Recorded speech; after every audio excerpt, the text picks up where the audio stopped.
Oi, oi, oi, gente querida, gente boa. Hoje, continuando o que nós fazemos todos os dias.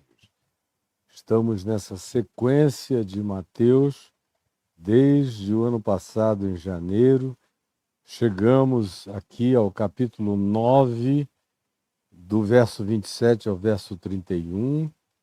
Nós passamos e andamos com Jesus, o incontaminável, vindo com ele do louco da montanha, que vivia nos cemitérios, no meio dos porqueiros, de quem ele expulsou uma legião de demônios, fica todo contaminado do ponto de vista da lei de Moisés, não faz nenhum dos preparativos cerimoniais para purificação, viola todos eles, atravessa o mar da Galileia, vai por outro lado, recebe um pedido para ir à casa do chefe da sinagoga chamado Jairo ressuscitar a filha dele, e ele não se purifica para fazer isso, para entrar na casa do religioso, não dá a mínima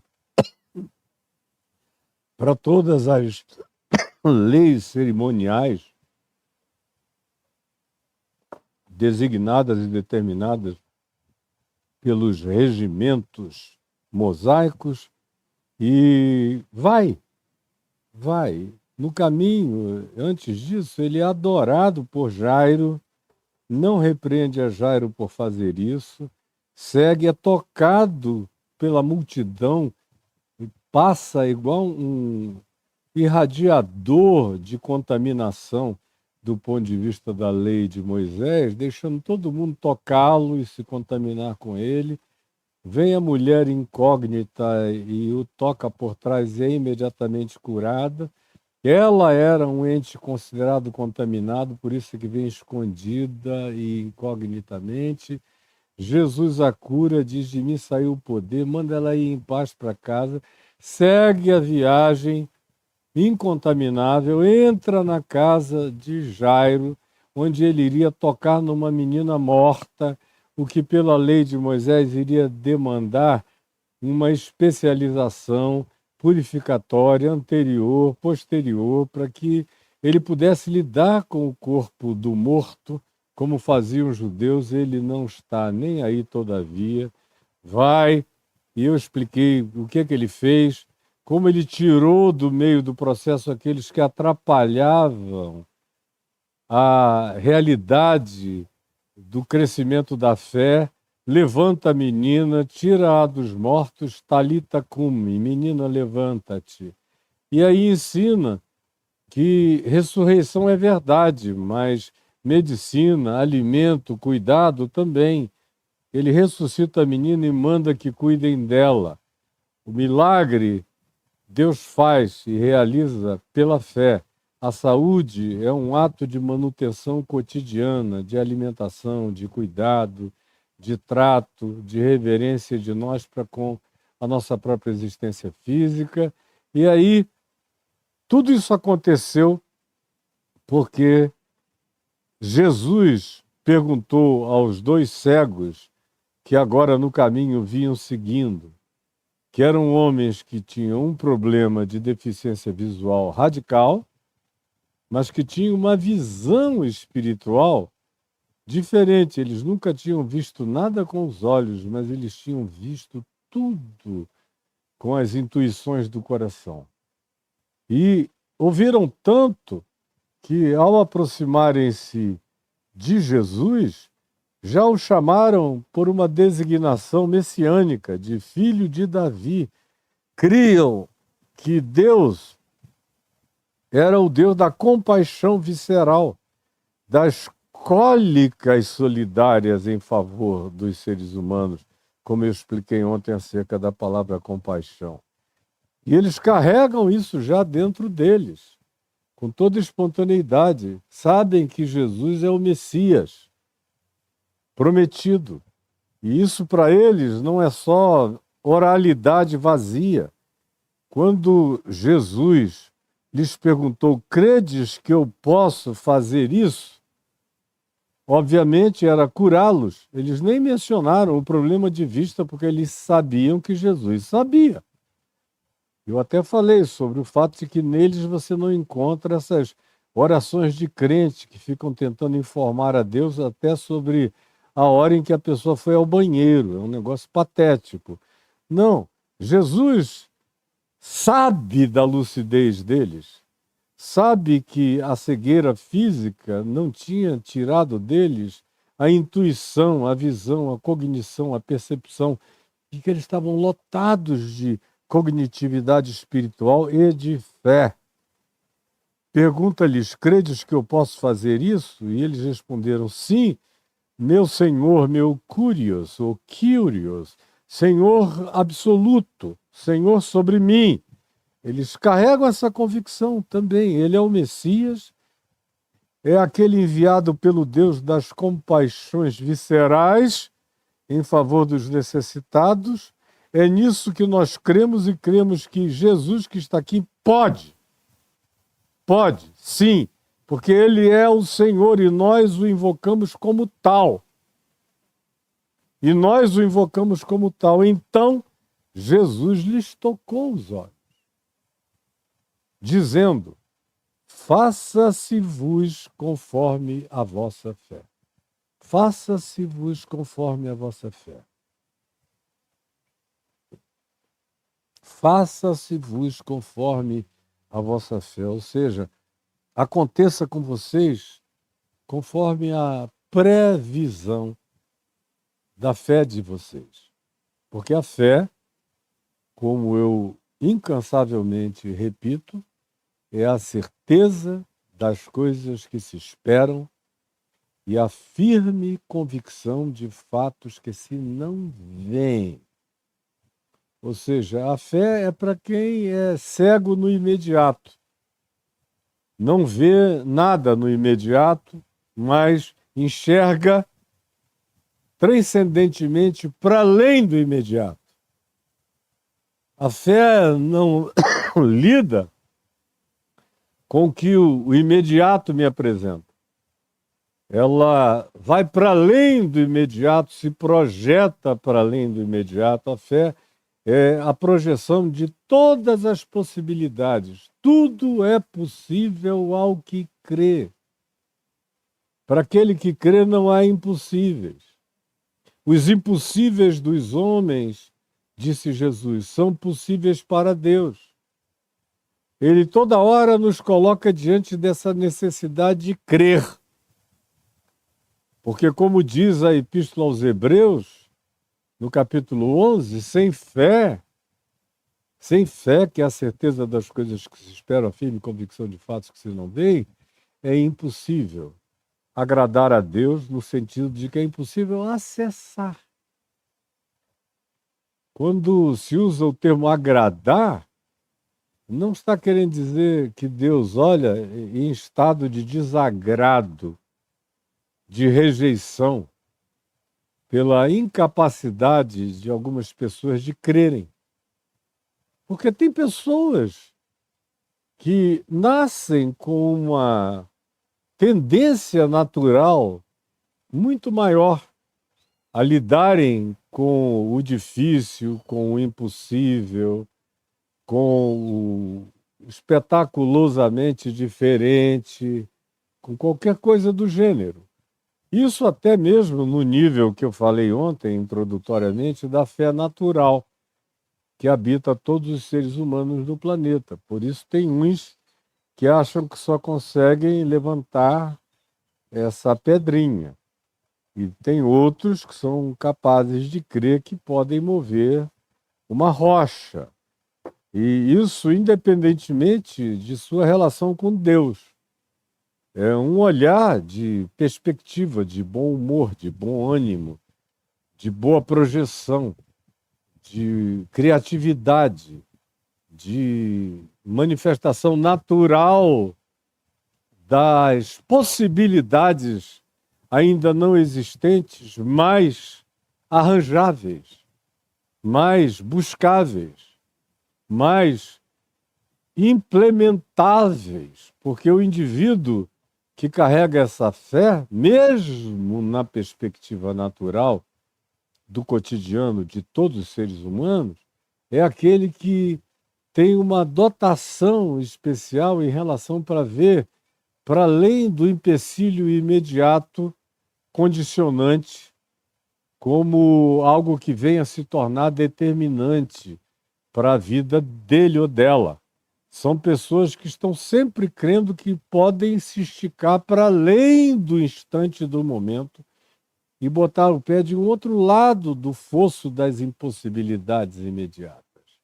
O mundo está cheio disso, isso é o que diferencia um ser humano do outro, é esse humor proativo em relação à vida, que Jesus chama de bom ânimo, de boa ânima ou de bom ânimos, que é esse poder. O ânimos é um poder criativo, construtivo, que quando está casado com uma ânima, com uma alma positiva, a ânima e o ânimos se juntam para realizar o bom ânimo, que é o bom humor da propensão das realidades que lidam com a possibilidade de que o invisível se materialize como possibilidade concreta para nós.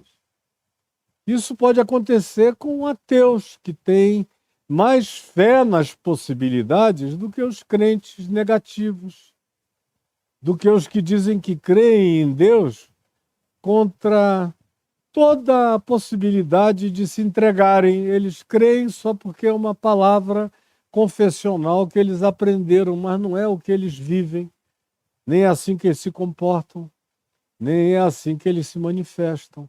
Diferentemente de uns outros que, você perguntando a eles, eles dizem não, do ponto de vista da sobrenaturalidade ou da transcendência, eu não tenho fé nenhuma. Mas mesmo dizendo isso, eles transcendem os obstáculos do cotidiano com uma naturalidade de fé que muitas vezes a gente não encontra naqueles que confessam, por exemplo, o nome de Jesus, confessam a Deus, dizem que creem que Deus fala e intervém, mas isso não passa de uma construção, de uma equação confessional, de credo e de dogmatismo, porque na prática da existência não se vê nenhum passo de ousadia, de confiança, de esperança, de construtividade, de positividade nas existências deles. Então essas pessoas ficarão sempre atrás na vida. Estarão sempre na rabeira da existência. Podem passar o dia de joelhos ou de jejum, mas se a atitude deles não começar a partir de uma perspectiva natural de bom ânimo, a própria fé, com características de dom divino especial, tem uma dificuldade muito maior de se desenvolver no coração de gente com essa negatividade toda. Por isso não é à toa que a gente vê com certa recorrência nas páginas dos 4 evangelhos esse estímulo de Jesus ao bom ânimo, antes de falar em fé.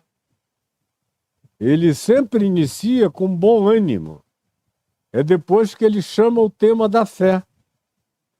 Porque o tema da fé se aprofunda e cresce, e se dilata, e se desenvolve imensamente mais naquela mente que já é tomada, que é possuída de bom ânimo.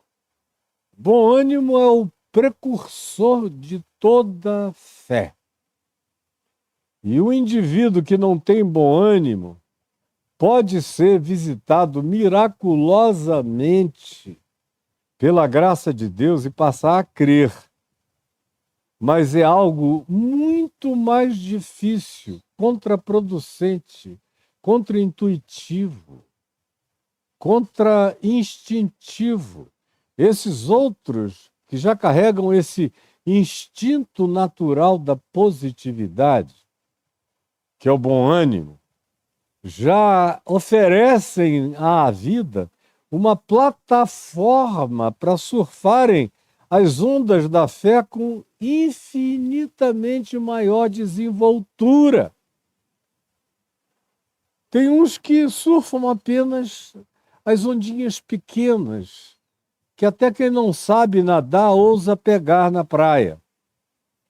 Agora, só aqueles que desenvolveram, pelo bom ânimo, pela prática, pelo treino, pelo exercício da positividade confiante, que começa nas atitudes do nosso cotidiano, das nossas práticas totalmente irreligiosas, não confessionais, não necessariamente atreladas a qualquer dogma chamado de fé, mas que brotam, ao contrário, da natureza positivada pelo bom humor, do bom ânimo, ou pelo bom ânimo de um humor prevalente na interpretação da vida, esses têm uma capacidade muito maior de, ao invés de ficarem pegando as ondazinhas, que até quem não sabe nadar pega como jacaré na praia, das marolinhas, e tem gente que vive apenas na existência na praia das marolinhas,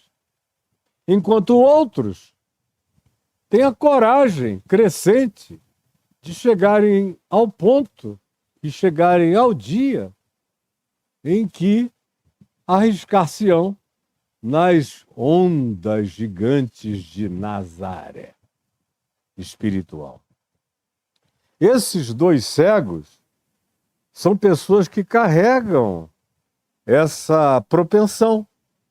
Eles só tinham ouvido, mas o que eles ouviram foi o bastante para eles transformarem numa síntese que foi para além da boa vontade, do bom ânimo, do bom humor, que já é aqui caracterizado inclusive pelo fato de que eles são uma dupla, de que eles andam juntos.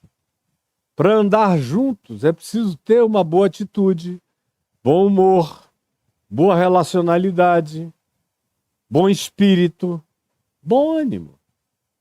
Eu convivi com pessoas com deficiência visual. Cheguei a morar, como eu já disse algumas vezes, eventualmente ele está até me ouvindo em Belo Horizonte, meu querido amigo Sebastião, que morou na minha casa.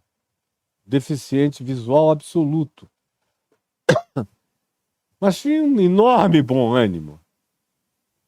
Nunca o vi mal-humorado.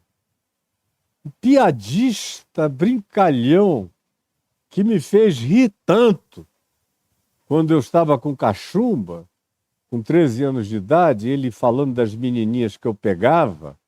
Tá pegando, hein? Aquela é muito linda, gostosa. Ele era brincalhão, um pouquinho mais velho do que eu. E eu me ria das gozações dele, eu com cachumba. Fiz tanto esforço, rindo, que ela desceu para os meus testículos, para o meu testículo esquerdo eu tive orquite, ficou aquela coisa monstruosa. E que valeu a pena, porque o que eu me diverti com o Sebastião valeu a orquite e o risco de qualquer esterilidade, que foi só num testículo. Eu gerei todos os muitos filhos que gerei com um testículo só, o outro não tem funcionalidade. Mas eu aprendi uma coisa. Uma delas é que aquele comportamento do meu amigo Sebastião, na minha casa lá em Niterói, morando e dormindo no meu quarto, aquele bom humor todo, era raro entre os deficientes visuais. Eu conheci tantos depois do Sebastião e não conheci praticamente nenhum que carregasse o bom ânimo, o bom humor, aquela dotação de alegria, de criatividade, cheia de picardia, de brincadeira, de gozação, de um sarcasmo feliz, como eu encontrei aquela época no convívio comigo, durante o tempo do nosso estar juntos, na vida do Sebastião. Mesmo quando ele recebeu o prognóstico e, de fato, a definição da cognição de irremediabilidade dele, à época em relação à cura da sua cegueira, ainda no dia de hoje, provavelmente a cegueira dele não tivesse nenhuma solução, pode ter daqui a mais uns poucos anos, com olhos de natureza biônica, com tudo que está à porta para ser lançado. Mas aquele tempo, eu com 13 anos de idade, hoje com quase 70, não tinha solução para ele. Foi a única vez que eu vi chorar. Mas não chorou muito tempo. Ele saiu do hospital, da clínica em Campinas, era um lugar da maior especialidade, e onde papai o levou, de Niterói até lá, numa nossa Kombi. Ele saiu, se entrou no carro com aquele pesar e chorou, chorou e chorou. Muito. E nós fizemos silêncio. Logo depois ele parou, enxugou as lágrimas e falou: mas o que é que o cego está esperando também, né? Aí começou logo a gozação. E foi embora e nunca mais voltou. E até a última vez que eu falei com ele ao telefone, já pai de família, adulto, pastor, professor de filosofia, formado em várias cadeiras, casado, sempre brincava: se eu tiver que casar, não vou casar com uma ceguinha. Vou casar com uma vidente, pelo menos meio vidente. Aqui, cego por inteiro, basto eu. Aí ria pra caramba. Quero uma mulher que enxergue. Eu já não vou poder enxergar, mas vou apalpá-la bem. Quero que ela me veja todo. Enxergue por mim. E aí ele ia. Mas a maioria, eu estou dizendo isso porque a maioria dos deficientes visuais são muito mal-humorados. Quem convive com eles, e os que estão, por exemplo, me vendo, porque eles me veem com a mente, e me ouvem, me imaginam, me projetam, me concebem, às vezes com profunda perspectiva, sabem que uma das dificuldades cotidianas é a relacionalidade, porque é cansativo não ver. Como eu também tenho na família uma pessoa com quem eu cresci na minha adolescência, todo dia convivendo com ela, ela é surda, ficou surda criança, com menos de 1 ano, mas ficou completamente surda. É outra deficiência que produz um imenso mau humor. Quem convive com os deficientes auditivos sabe o que eu estou falando. É praticamente inevitável o mau humor. E, como consequência, a dificuldade de relacionamento, ou a facilidade de explosão de zanga, de raiva. A minha prima, por exemplo, frequentemente me anarquizava, me chamava de burro, com sinais os mais variados, só com o movimento da boca. Burro, burro, burro. E eu ria, brincava com ela, e ela me anarquizava, dizia: não adianta, eu vou fazer você rir comigo. No final, depois de muita insistência, ela estava gargalhando, mas eu via a luta dela no cotidiano, com o humor. A mesma coisa, a deficiência visual.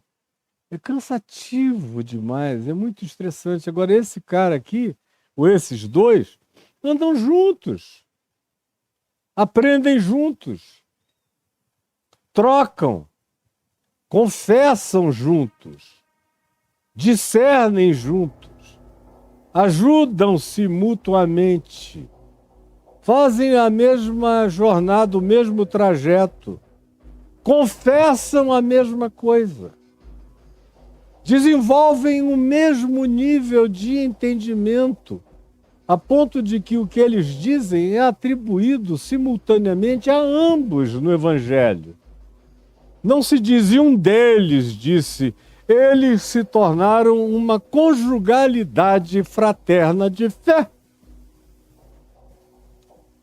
Por isso eles são um, o que denota um bom ânimo, uma capacidade de convívio, de relacionamento. Tudo isso está presente na construção e no desenvolvimento dessa fé. Credes que eu posso fazer isso? É a pergunta de Jesus sabendo que eles são tão inteligentes e tão singulares e tão conjugalizados e tão compreensivos e tão cheios de entendimento, que nem faz a pergunta óbvia que ele geralmente faz aos deficientes de qualquer coisa. E aos visuais, tu crês que eu posso te curar? Ou ele diz, vocês creem que eu posso fazer isso? E a resposta é comum também. Disseram eles a Jesus, cremos, nós cremos. Sim, Kyrios, sim, Senhor. Então, lhes tocou simultaneamente os olhos. Eles carregavam a mesma atitude, dizendo a eles, faça-se-vos, conforme, de acordo, proporcionalmente, a vossa fé. Credes que eu posso? Sim, Senhor absoluto. Então Jesus disse, seja feito conforme, de acordo com a medida, com a proporção da fé que vocês carregam e manifestam. E aí, o que se diz é que abriram-se-lhes, tudo é plural, porque eles tinham se tornado um ente plural, no bom ânimo deles. Quando dois andam juntos no mesmo espírito, homem e mulher, homem e amigo, mulher e amiga, seres humanos juntos, fazendo uma conjugação, uma comunhão, uma fraternidade de confiança simultânea, idêntica, igual, isso cria aquela reunião de poder supra-universal. Onde estiverem 2 ou 3 reunidos em meu nome, eu aí estou no meio deles. Faça-se-vos, conforme a vossa fé. 2 ou 3 em meu nome. Jesus diz aqui em Mateus 18, mais adiante. E a palavra usada lá no texto grego é a palavra sinfonia, quando designa 2 ou 3 reunidos em sinfonia no meu nome, eu aí estou no meio deles. Esses 2 são uma sinfonia, chegando a Jesus sinfonicamente e dizendo, nós cremos e entre nós não há desacordo. Os acordos de amor, de esperança, de fé, são poderosos nessa vida. Os grandes acordos de fé. Foi Jesus quem determinou isso. A gente vê isso começando na fé natural, cuja explicação e as diferenciações eu fiz introdutoriamente no dia de ontem, está gravado aí para todos vocês. Grupo de sócios, 2 sócios, com atitude de fé natural, equivalente, de bom ânimo, de bom humor, na visão negocial da vida, empresarial da vida, prosperarão muito mais. Como a gente vê o seguinte, toda hora, todo dia, eu estou velho de ver. Aí aqueles 2 ou 3 que começaram isso no melhor bom ânimo, no melhor bom humor, morrem. E aí os filhos herdam e começam a brigar entre si e racham. Aí você vê um conglomerado como Pão de Açúcar se diluir. Você vê empresas gigantescas caírem. Por exemplo, o milagre da Rede Globo de televisão é que o doutor Roberto Marinho faleceu, mas passou décadas criando 3 filhos em processo contínuo de substituição dele. De modo que ele ainda assistiu anos o processo ser tocado num espírito de relacionalidade sinfônica. entre os 3 irmãos que tocaram e tocam o negócio, já estão ficando idosos, começando a se aposentar, mas fizeram a mesma coisa com os seus filhos, que se continuarem na mesma perspectiva e no mesmo espírito, mantendo a mesma fé natural, manterão o negócio por muito mais tempo. Mas se dividirem, isso tudo se esfarela com uma facilidade enorme. Como tem ministérios aí que funcionam por causa da ousadia, da impetuosidade de um cara que se acha maior do que Deus. Chega a dizer, Deus não me respondeu, mas eu obtive pela raiva e pela minha tenacidade. Eu digo, Deus, se tu não vais fazer, sai da frente porque eu estou indo realizar. Porque agora eu sou Deus aqui. Já que tu não estás fazendo nada, como eu conheço. E vocês também. Que não só faz assim, diz assim, mas já declarou para muitas vezes para todo mundo que é assim que é.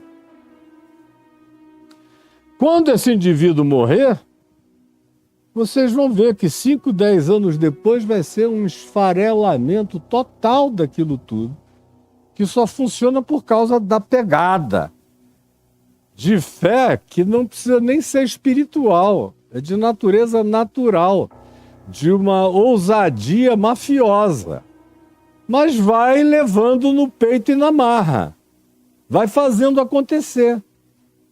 Voltando aqui para o nosso caso, esses indivíduos já tinham passado do estado de bom ânimo, de bom humor. Isso tudo eles desenvolveram durante anos de convívio e de ajuda simultânea e mútua, de mutualidade positiva de um para com o outro.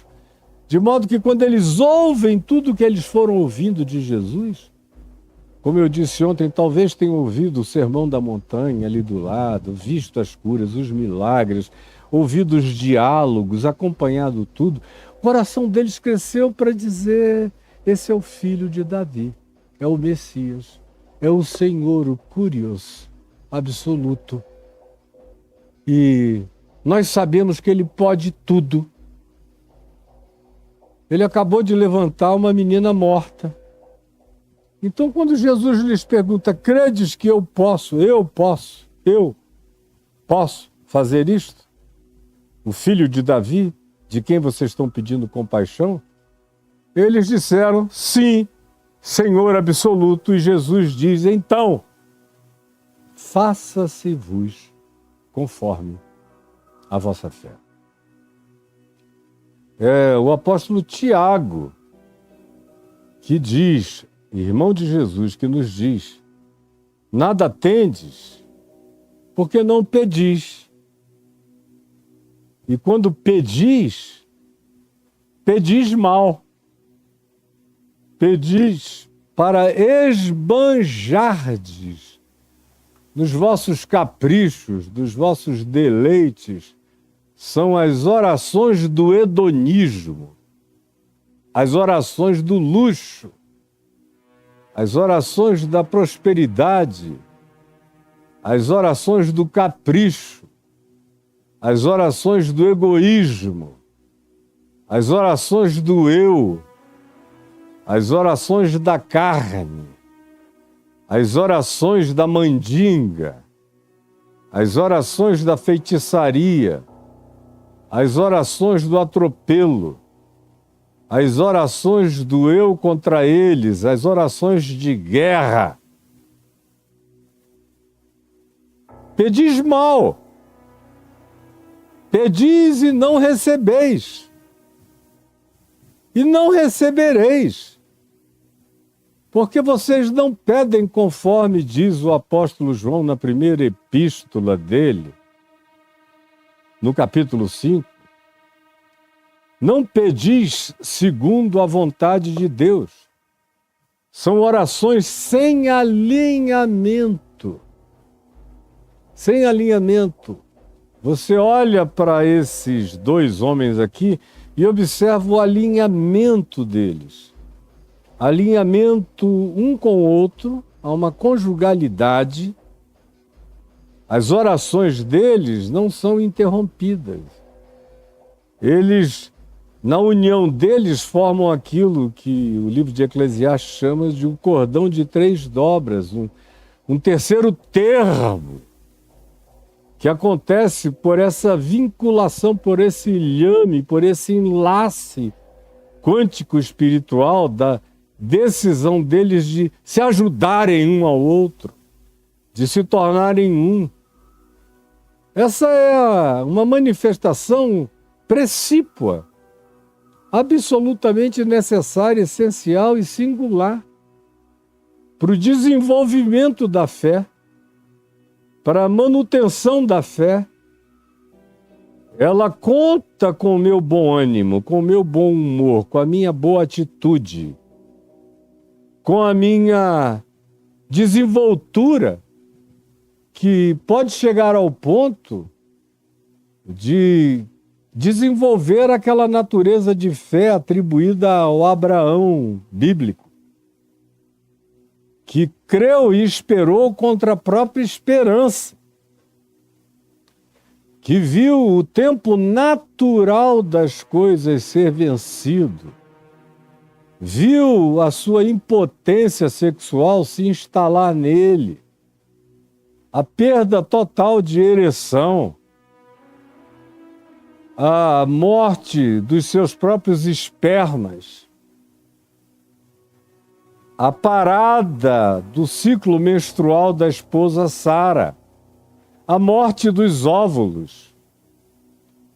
Mas assim mesmo creu, quando a promessa de Deus foi renovada a ele, quando o anjo do Senhor o visita e diz que dentro de 1 ano a mulher dele de 90 anos ficaria grávida e daria à luz a um filho dele, que já passava dos 100, e Sara ouviu isso do outro lado do pano da tenda e riu.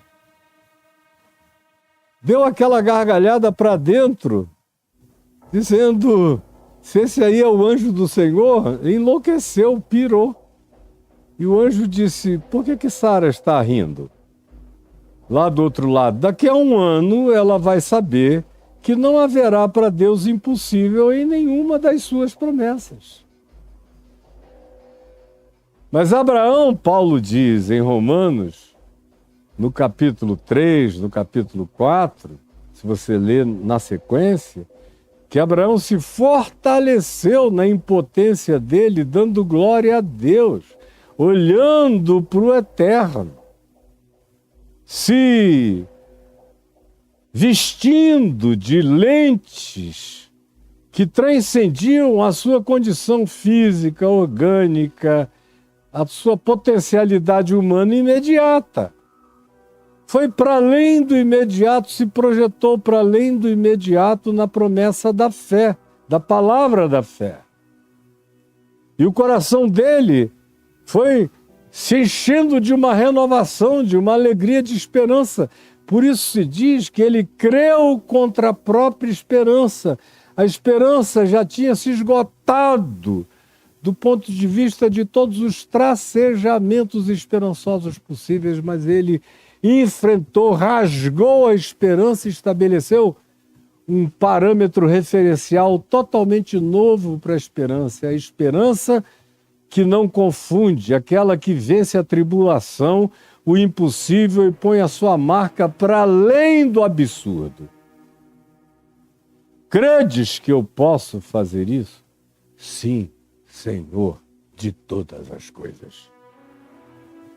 Essa é a fé que nos coloca na posse do transcendente.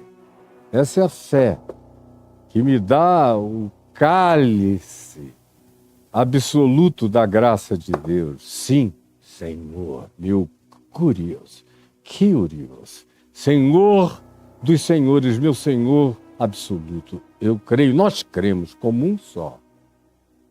Então Jesus disse, faça-se com vocês, aconteça com vocês, conforme o olhar, a fé, a visão, a perspectiva, a confiança, a entrega, a certeza, a determinação presente aí na mente e coração de vocês.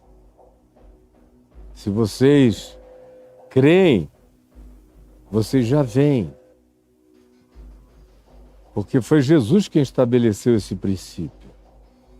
De crer primeiro para ver depois. Bem-aventurados os que não viram e creram. Tudo segue uma lógica espiritual no Evangelho, a mesma lógica de princípios espirituais. Bem-aventurados os que não viram e creram.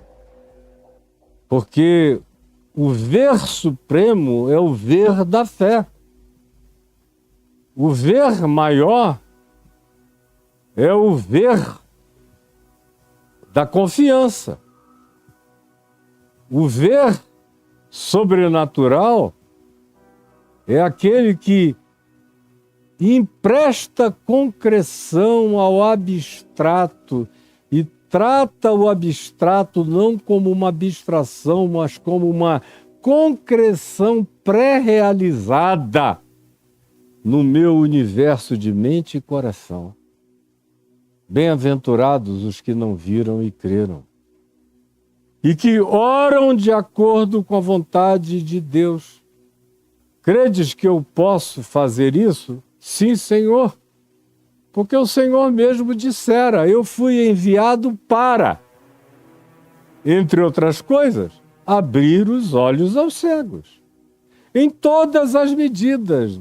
A cegueira física, a cegueira mental, a cegueira espiritual, os impedimentos cognitivos que me podem dar acesso de percepção à grandeza da possibilidade do desenvolvimento de mim mesmo no alargamento e no aprofundamento da minha fé, que é o que vai gerar o alargamento da minha compreensão, o dilatamento do meu entendimento, é o que vai me catapultar para dimensões mais excelentes, é o que vai me dar acesso àquilo que, sem fé, é a parede do absurdo. Sem fé, é uma parede da física newtoniana, inatravessável. Mas com fé, o mundo inteiro se transforma em spooky science, como disse Einstein. Enlaces quânticos acontecem, o inatravessável é atravessável, o elemento considerado sólido fica completamente pervadido e pervasível, penetrável. E o que não admite partículas, só ondas, passa a admitir partículas e ondas. O que é um elemento só nessa outra dimensão da mecânica quântica, que é uma dimensão que metaforiza de maneira extraordinária como a fé opera, como a mecânica da fé opera, um elemento pode se transformar em 2, em 3, em 10. Quando você olha para além da parede do bloqueio newtoniano imediato, daquilo que em sendo pedra é pedra, em sendo inatravessável é impossível, mas que no mundo e no ambiente quântico é atravessável, é possível, o permanente se torna impermanente, os impossíveis vão se tornando possibilidades aos milhares. Quando a gente, pela fé, eu vou usar apenas a expressão quantifica para metaforizar essa ambiência da fé, quando a gente sai do ambiente engessado das crenças que operam no universo físico, do inatravessável, da racionalidade, do racionalismo que não se permite pervadir.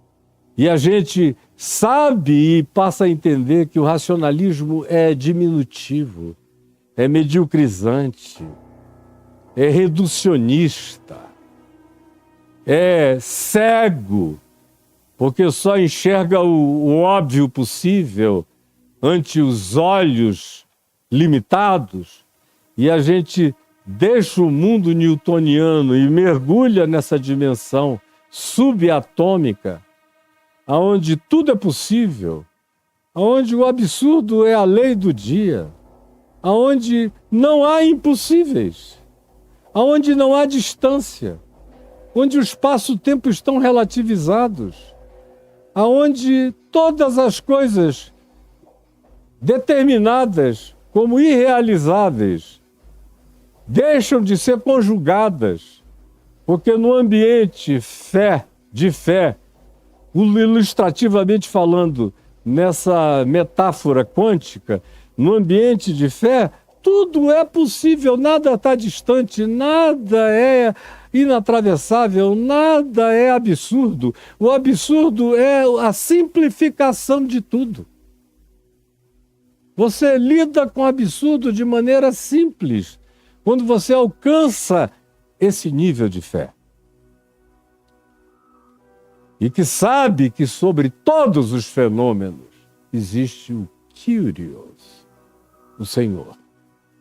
Todas as outras coisas, todas as outras realidades existem nele, para ele, por meio dele, para a glória dele, estão sob ele.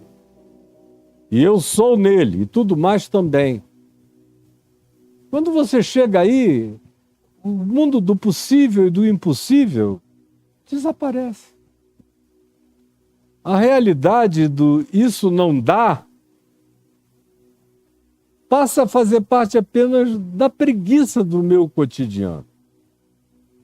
Mas, na realidade, quando eu olho sério para a vida, eu começo a perceber que tudo é possível se eu me alinho, se eu tenho esse lhame de fé, se eu tenho esse enlace, se eu me amarro ao Deus dos impossíveis, se eu me vinculo, se eu, não com a boca, mas com o coração, sei e creio que tudo é possível nele, e eu tenho um amém absoluto para essa declaração de que nele não há impossibilidades, e eu me alinho com ele, com a vontade dele, como diz João na primeira epístola, já falei no capítulo 5, se pedirmos qualquer coisa segundo a sua vontade, ele o fará. De acordo com Tiago, que diz, nada tendes, porque não pedis, e quando pedis, pedis mal, em desacordo com a sua vontade. Totalmente coerente com Isaías 58, que diz, olha, os jejuns de vocês, as orações de vocês, me são desprezíveis, porque são orações de ódio, de guerra, de ciúmes, de interesses pessoais. A isso não esperem que a vossa voz seja ouvida no alto. Está lá em Isaías 58, como de resto está para todo lado. Mas quando eu mantenho esse alinhamento, que é alinhamento com o meu irmão, que é alinhamento de comunhão, que é alinhamento de amor, de inclusão, de fraternidade, de graça, de perdão. Bom lembrar que Jesus disse, quando 2 ou 3 estiverem reunidos em meu nome, eu ali estou no meio dele, ele está falando no contexto antecedente e consequente do tema de perdão. Então, fé, perdão, relacionamento, fraternidade, encontro, são realidades que não se separam. O grande alinhamento não é aquele que alguns ensinaram para você de decorar textos bíblicos e sair dizendo para Deus, olha, com base no versículo tal, no versículo tal, no versículo tal, no versículo tal, eu te peço isso, aquilo, aquilo outro. Isso aí é mentira. O apóstolo Pedro diz, na primeira epístola dele, no capítulo 3, sobre essa fé que fala com Deus e recebe resposta de Deus, sobre esse lhame, esse vínculo dessa fé ilustradamente pela mecânica quântica em relação à conjugalidade do casamento.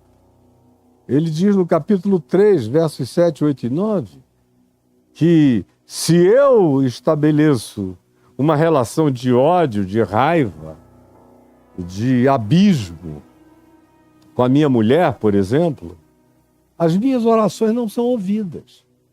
Esses dois que fazem parte da igreja mais primária, mais primal, mais primitiva, que são esses dois do vínculo conjugal, se eles não têm acordo entre eles, no que pedem, no que buscam, no que dizem que vão realizar, essas orações não são ouvidas.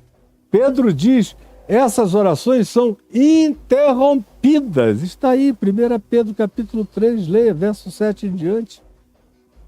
Esses dois aqui, eu estou forçando nessa ideia para você entender, são uma conjugação fraterna. Estão de acordo. É o mesmo Senhor, é a mesma fé, é a mesma expectativa, é o mesmo caminho, é o estar juntos sem separação, é o falar unanimemente. Eu aí estou no meio deles, dessa igreja primal, dessa igreja essencial. Isto é igreja. Isso é a expressão mais primitiva do significado de corpo de Cristo. São esses dois aqui, como foram aqueles amigos lá do homem que foi baixado no seu leito para Jesus curar. Eu falei que aquilo era igreja, aqui também de novo. São esses que dizem sim, meu Kyrios, meu Senhor absoluto, que se curvam, que são dulos, servos dessa consciência, que começa dessas unanimidades de fraternidade, de amor, que fazem dois se tornarem três num termo projetado de fé sobrenatural na vinculação deles. Essa união de dois faz uma projeção de três dobras que não se rebenta jamais, que segue. E é a isto que Jesus atribui uma conformidade entre o desejar e o realizar, entre o querer e o realizar. Faz parte do desenvolvimento da salvação. Como Paulo diz aqui, escrevendo aos Filipenses, ele afirma o que todos vocês deveriam saber de cor e que está na minha alma a vida inteira, e eu pratico isso o tempo todo, que é essa certeza de que é Deus quem opera em nós tanto o querer quanto o realizar. É daí que procedem essas realidades maravilhosas, como está dito por Paulo aqui no capítulo 2, verso 12 de Filipenses. Assim, pois, amados meus, como sempre obedecestes, não só na minha presença, porém muito mais agora na minha ausência, desenvolvei a vossa salvação com temor e tremor.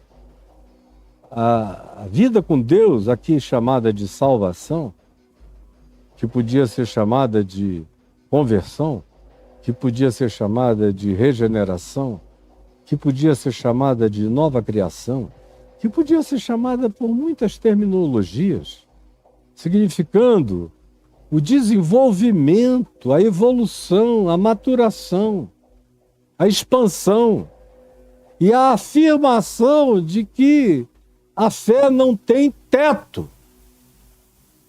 A fé não tem teto.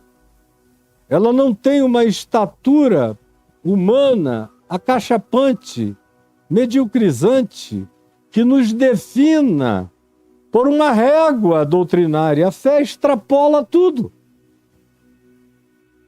Portanto, Paulo diz, desenvolvei a vossa vida, a vossa alma, a vossa mente. Evoluam com temor e com tremor, com esse espírito de piedade sincera, verdadeira, honesta, unânime, amorosa, reconciliada, marcada pelo signo do perdão, Porque Deus é quem opera, Deus é quem efetua, efetiva, realiza em vocês tanto o querer como também o acontecer, o realizar, segundo a sua boa vontade. Se orardes segundo a sua vontade, ele o fará. Pedis e nada tendes, porque pedis mal, por causa dos vossos caprichos.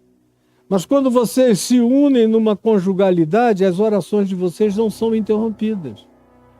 Como quando 2 ou 3 se fazem um numa sinfonia em meu nome, com a marca e a unção da graça do perdão, vinculando a vida deles e a mente deles e o olhar deles, a interpretação deles, não haverá impossível para nada do que desejem. Isso é que faz com que a minha fé se expanda. Quanto mais eu tenho comunhão com os outros, não é com qualquer um, é com quem é da luz. Outra vez, como João diz na primeira epístola dele, no capítulo 1, no verso 7. Porque se andarmos na luz como ele na luz está, andar na luz é andar em obediência, é andar segundo os seus mandamentos, é andar em amor, é andar em perdão, é andar em graça, é andar em compaixão, em misericórdia, é andar em fé, isso é andar na luz. Não é uma coisa especial, não é um holofote, é o Evangelho, é andar na luz. Porque se andarmos na luz como ele na luz está, se formos discípulos dele, se formos reflexo da vontade, do mandamento e da palavra e do amor dele, se andarmos na luz como ele na luz está, mantemos comunhão uns com os outros, com os que na luz andam. E essa é uma comunhão de acordo, de sinfonia. Isso me dilata.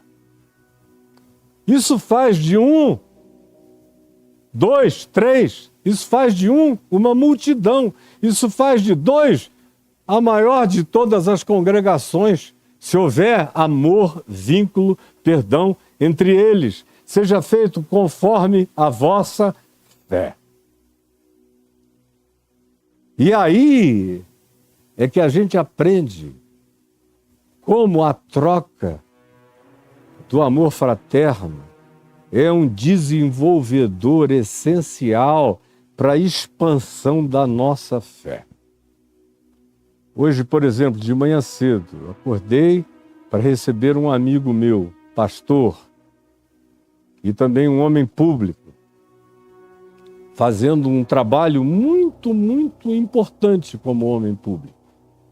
E que é uma espécie de filho na fé que eu tenho.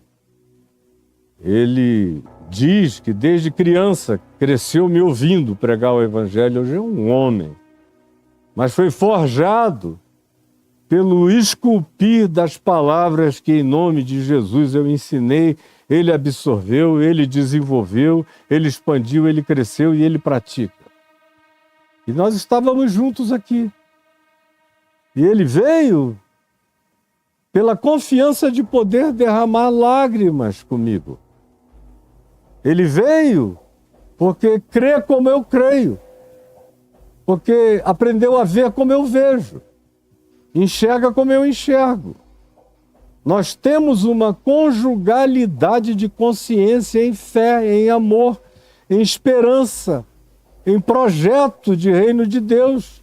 Nós temos um commonness, uma coisa que nos é comum e que nos vincula. E esse vínculo deflagra poderes impensáveis. E ele veio e disse: eu vim para falar desse assunto público, desse outro assunto que é uma preocupação e de um assunto que só pode ser meu e teu e de mais ninguém. E aí eu abri o coração com todas as lágrimas sinceras que me comoveram profundamente. Eu abracei, me tornando um com ele, fazendo do clamor dele a minha oração na presença de Deus, criando um terceiro termo que não se rebenta com facilidade. E eu sei que o que nós pedimos juntos já foi respondido. Agora é só assistir e correr para o abraço. Seja feito conforme a vossa fé. Isso eu estou dizendo por experiências de validação desse ensino que eu estou passando para você, já como homem velho, e é o que eu estou praticando desde a minha juventude, vendo esse cálice transbordar, vendo essa conformidade se estabelecer, vendo a sobrenaturalidade balançar a natureza, animá-la na direção do impensável, daquilo que começa com bom ânimo e se projeta numa fé que invade o absurdo e que desabsurdifica o absurdo, porque a fé tem esse poder de lidar com o impossível, portanto, de desabsurdificar o absurdo, porque o que lida com o impossível desabsurdificou todos os absurdos para o seu cotidiano e para a sua vida. Essa é a fé que Jesus diz que, em existindo na gente, vai mudando o mundo e a existência à nossa volta. E quando a existência à nossa volta não muda, a gente muda para enfrentar qualquer existência. A gente se gloria, como eu disse ontem, nas próprias tribulações, quando essa fé nos habita. Conforme Romanos 5, de 1 a 6. Essa fé nos habita, que nos dá paz, que nos justifica, que nos alegra na glória de Deus e nos faz alegrarmos nas próprias tribulações. Porque nessa fé a gente mergulha no mundo da confiança,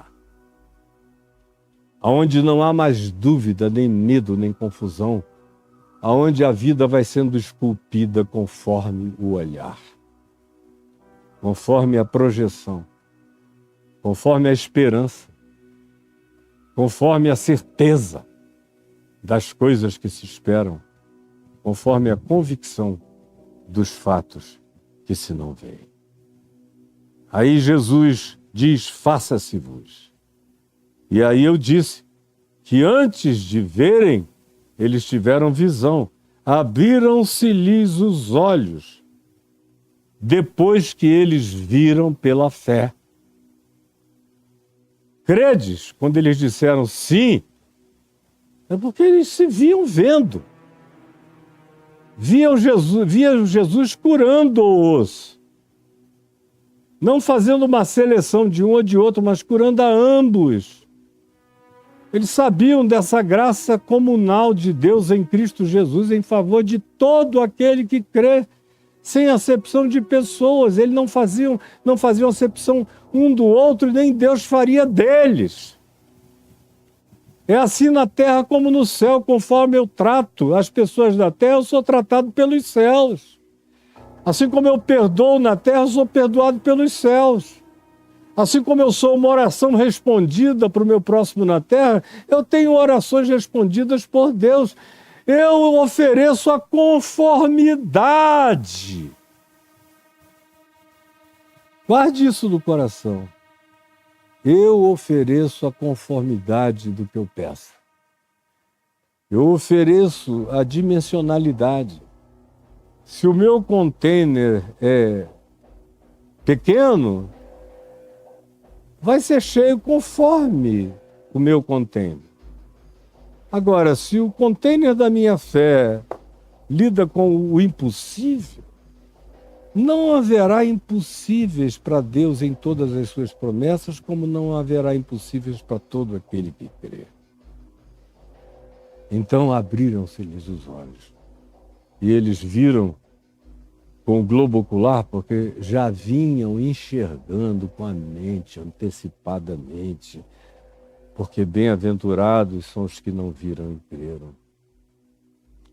Vocês vejam como o evangelho é simples, mas como ao mesmo tempo ele obedece uma lógica de princípios imbatíveis. E é aqui que eu quero ficar no dia de hoje. Apenas manifestando uma curiosidade dessas expressões de Jesus, quando cura muita gente. Abriram-se-lhes os olhos. Jesus, porém, preste atenção. Você está prestando atenção no que eu estou dizendo? Jesus, porém, os advertiu severamente. Severamente, o cara acaba de recobrar a vista, os dois estão vendo, e a primeira coisa que eles veem é o falar, juntamente com o ouvir, de um falar-ouvir, de uma oralidade e de uma expressão severa de Jesus. Os olhos se abriram, Jesus, porém, os advertiu severamente, dizendo: acautelai-vos de que ninguém o saiba. É um negócio muito interessante. Qualquer um de nós iria dizer: agora pode ir, dá uma festa, faz o que você quiser. Jesus chega para o cara que acabou de ver e diz: não contem para ninguém, não usem isso como propaganda, eu não preciso de trampolim. Fui eu que fiz isso porque vocês creem. Aí o verso 31 diz: eles, porém, são os poréns de Deus e o porém humano. Jesus, porém, os advertiu, dizendo: psiu. Eles, porém, divulgaram a fama de Jesus por toda aquela terra. Porque se tornou insuportável. É quando a desobediência a Jesus é absolutamente compreensível. Quando Jesus compreende a nossa desobediência, que é esse orgasmo espiritual, psíquico, de alegria, esse gozo, esse explodir, essa alegria de termos sido paridos na luz e de não nos controlarmos em relação a deixarmos de dizer que foi Jesus. Embora ele mesmo faça claro e afirme que ele não precisa disso como catapulta para nada.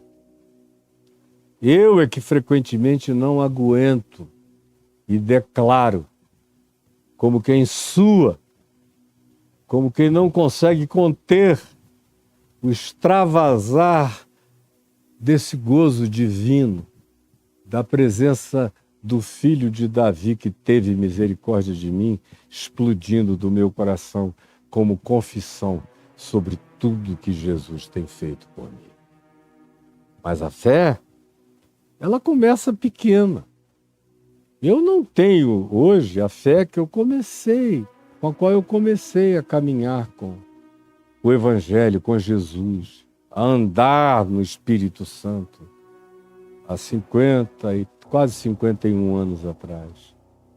Não, ela foi crescendo, crescendo, crescendo.